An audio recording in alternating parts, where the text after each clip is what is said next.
Ons moet onthou dat ons almal is besig met 'n stryd in die lewe. Die vyand is nie tevrede dat ons die Here dien nie.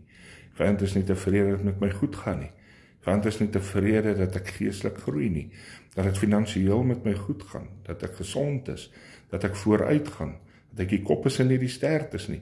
En hy gaan probeer om my te kry om te struikel. En ons sien in vers 12 in Efesiërs 6, want ons worstelstryd is nie teen vlees en bloed nie, maar teen die owerhede, teen die magte, teen die wêreldheersers van die duisternis van hierdie eeu, teen die bose geeste in die lig. Daarom neem die volle wapenrusting van God op, sodat julle weerstand kan bied in die dag van onheil, en nadat julle alles volbring het, staande kan bly. Die Here het vir ons die wapenrusting gegee om te kan staande bly, maar ons moet onthou dat ons stryd is nie teen mense nie. Ons geestelike stryd is teen die vyand. Ons geestelike stryd is teen die duiwel en sy trawante, die demone, die bose geeste.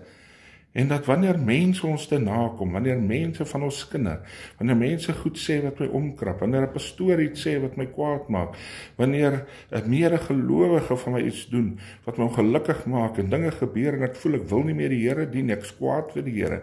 En wanneer dinge gebeur in my lewe en ek word siek en ek kry finansiëel, dan moet ons onthou dat dit nie mense is wat dit aan ons doen nie, maar dat dit die vyand is. Ek moet al baie in my lewe my herinner het dat dit is die vyand wat my wil vernietig, nie mense nie.